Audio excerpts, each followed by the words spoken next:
এই গরমে শরীর মন ঠান্ডা রাখতে এই দই পোড়ার মিষ্টি রেসিপিটা জরিমালা ভার।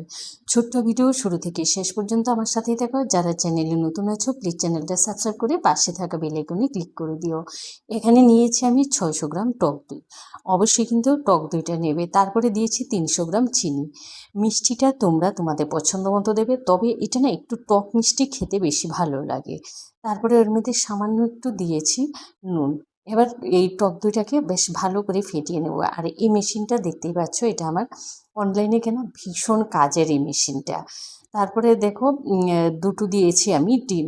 যারা ডিম খেতে চাও না তারা ডিমটাকে অ্যাভয়েড করতে পারো, এমনিতেও কিন্তু খুব সুন্দর তৈরি হবে।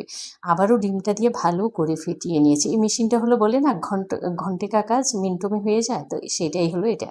একদম অল্প সময়ে, হাত ব্যথা করবে না, কিছুই না। তো এখানে আমি 3 টেবিল চামচ নিয়েছি কর্নফ্লাওয়ার। ওই যে বললাম ডিম না দিলে তোমরা এখানে কর্নফ্লাওয়ারটা দিয়ে দেবে 5 টেবিল চামচ। তারপরে কর্নফ্লাওয়ারটাকে একটু চেলে নিয়ে আবারও সেই একইভাবে মিশিয়ে নিয়েছি।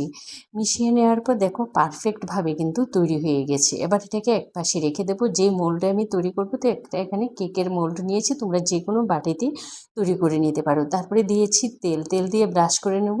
মোট কথায় যেভাবে আমরা কেকটা তৈরি করি।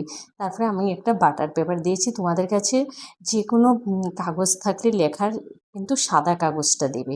তো বাটার পেপারটা দিয়ে বাটার পেপারে একটু তেল ব্রাশ করে নিয়েছি। তাতে কি হয়, একদম খুব সুন্দরভাবে উঠে আসে। তারপরে ওই যে দইয়ের ব্যাটারটা তৈরি করে রেখেছি, ডিমের গন্ধটা যেহেতু ডিম দিয়েছি, যাতে গন্ধ না থাকে 1/2 চামচেরও কম দিয়েছি ভ্যানিলা এসেন্স, আর সামান্য একটু দিয়েছি এখানে আমি বেকিং সোডা। তো দিয়ে আবারও মিশিয়ে নিয়েছি। মিশিয়ে নেওয়ার পর তারপরে দেখো ওই যে কেকের মোল্ডের মধ্যে আমি এটাকে ঢেলে দিচ্ছি। এটা একদম সহজভাবে তৈরি হয়, খেতে কিন্তু দুর্দান্ত লাগে। তো দেখো কেকের মোল্ডে আমি ঢেলে দেওয়ার পর তারপরে এখানে আমি দেখো একটা কড়াইতে না নুন দিয়ে এটাকে প্রিহিট করে নিয়েছি 5 মিনিটের জন্য। একদম ভালো করে গরম করে নিয়েছি। তারপরে ওর মধ্যে একটা স্ট্যান্ড দিয়ে তারপরে ওই যে দইয়ের যে মিশ্রণটা আমি রেখেছি সেটাকে খুব সাবধানে বসিয়ে দিতে হবে, কারণ ভীষণ গরম কিন্তু। ঢেকে দেব।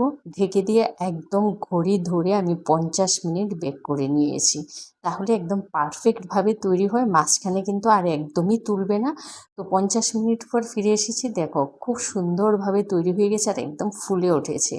তোমাদের আমি চেক করে দেখাচ্ছি, একদম পারফেক্টভাবে কিন্তু এটা তৈরি হয়ে গেছে। তো আমি সাথে সাথে মোলটা করব না, আমি কী করেছি, একটু ঠান্ডা করে ফ্রিজে রেখে দিয়েছি 30 মিনিটের মতো। তোমরা দেখতেই পাচ্ছ কতটা সুন্দর হয়েছে। আর খেতেও কিন্তু দুর্দান্ত লাগে এটা। একদম না শক্ত হবে আর না নরম হবে। তোমরা এর কনসিস্টেন্সিটা দেখতেই পাচ্ছ, থিকনেসটাও খুব ভীষণ ভালো লাগে। আর গরমের জন্য কিন্তু পারফেক্ট এটা রেসিপি। তোমরা এটা কিন্তু অফিসেও নিয়ে যেতে পারো দুপুরের জন্য, বা স্কুলেও কিন্তু বাচ্চাদের টিফিন দিতে পারো। ভালো থেকো, সুস্থ থেকো, আর লাইক কমেন্ট শেয়ার করতে কিন্তু একদমই ভুলবে না। টাটা।